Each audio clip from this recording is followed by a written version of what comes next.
आज का वचन 2 कुरिन्थ अध्याय 12 और 1 से। यद्यपि घमंड करना मेरे लिए ठीक नहीं तो भी करना पड़ता है, इसलिए मैं प्रभु के दिए हुए दर्शनों और प्रकाशनों की चर्चा करूँगा। मैं मसीह में एक मनुष्य को जानता हूँ। 14 वर्ष हुए कि ना जाने देह सहित ना जाने देह रहित परमेश्वर जानता है, ऐसा मनुष्य तीसरे स्वर्ग तक उठा लिया गया। मैं ऐसे मनुष्य को जानता हूँ, ना जाने देह सहित ना जाने देह रहित परमेश्वर ही जानता है कि स्वर्गलोक पर उठा लिया गया। और ऐसी बातें सुनी जो कहने की नहीं और जिनका मुँह पर लाना मनुष्य को उचित नहीं। ऐसे मनुष्य पर तो मैं घमंड करूँगा, परंतु अपने पर अपनी निर्बलताओं को छोड़ अपने विषय में घमंड न करूँगा। क्योंकि यदि मैं घमंड करना चाहूँ भी तो मूर्ख न होऊंगा, क्योंकि सच बोलूँगा तभी रुक जाता हूँ। ऐसा ना हो कि जैसा कोई मुझे देखता है या मुझसे सुनता है, मुझे उससे बढ़कर समझें, इसलिए कि मैं प्रकाशनों की बहुतायत से भूल ना जाऊँ।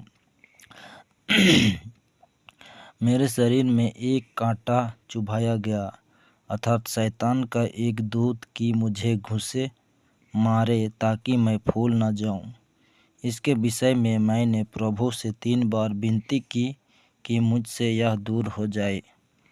पर उसने मुझसे कहा, मेरा अनुग्रह तेरे लिए बहुत है, क्योंकि मेरी सामर्थ्य निर्बलता में सिद्ध होती है। इसलिए मैं बड़े आनंद से अपनी निर्बलताओं पर घमंड करूँगा कि मसीह की सामर्थ्य मुझ पर छाया करती रहे। इस कारण मैं मसीह के लिए निर्बलताओं में और निंदाओं में और दरिद्रता में और उपद्रवों में और संकटों में प्रसन्न हूँ, क्योंकि जब मैं निर्बल होता हूँ तभी बलवंत होता हूँ। मैं मूर्ख तो बना, परंतु तुम ही ने मुझे यह करने के लिए विवश किया।